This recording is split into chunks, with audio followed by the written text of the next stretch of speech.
and today we're talking about natural relief from heartburn, and these are our top tips. Many of you would have experienced heartburn, that really annoying burning sensation, usually after eating, and it's something that a lot of companies out there would have you believe is quote unquote normal. However, we hope that you realize that it isn't because of a shortage of antacids out there. So really, heartburn is a sign from your body that something isn't right, and your stomach isn't able to digest your food appropriately.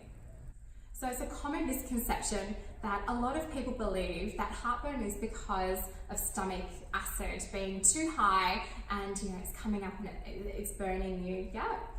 However, drum roll please, it's actually the inverse. So it's because your stomach acid levels are actually too low. So really, we want stomach acid levels to be between around 1.5 to 2.2 pH, okay?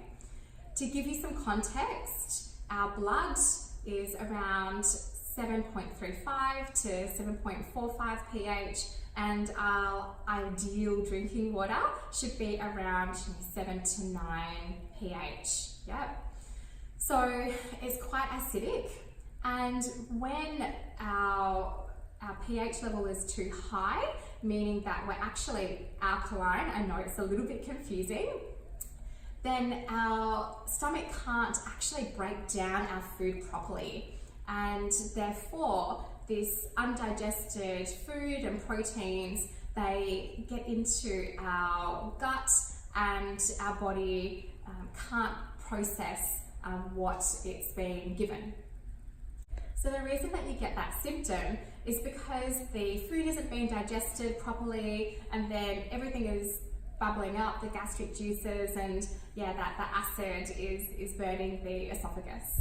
Some of the symptoms that you may be experiencing if you do have a high level of pH in your stomach and you're not breaking down your food properly, the common digestive ailments such as bloating, constipation, diarrhea, abdominal cramping. However, some you may not have thought of, like joint pain, skin problems and irritation, parasites, yeast infections, fatigue.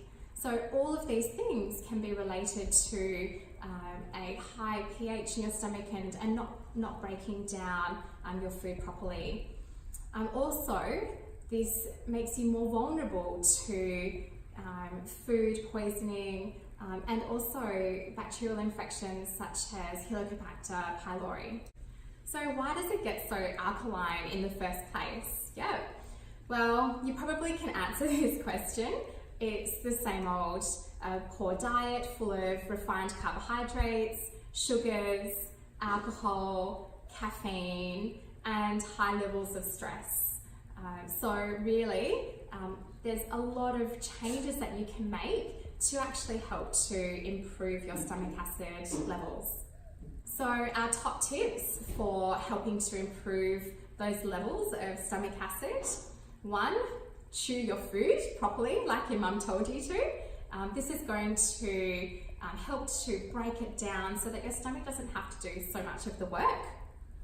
Also, when you wake up in the morning, first thing, having a glass of room temperature water with some freshly squeezed lemon juice or some diluted apple cider vinegar, and you want to be having the ratio of around about 1/5 apple cider vinegar or lemon juice to water.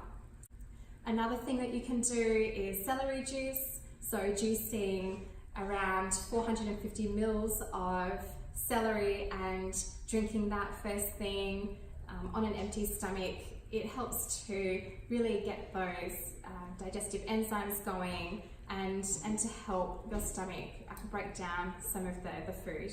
Some other tips are to eat fermented foods such as kimchi, sauerkraut, kefir. All of these foods have beneficial bacteria in them that will help you break down your food better. and also to eat ginger and eliminate a lot of those refined processed foods.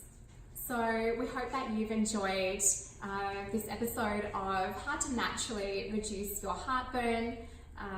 If any of this has helped, then please let us know in the comments below. Let us know which one you're going to try, and tag somebody or share it with somebody who really needs to know this information. This has been Dr. Andy from Open Space Healing. Bye for now.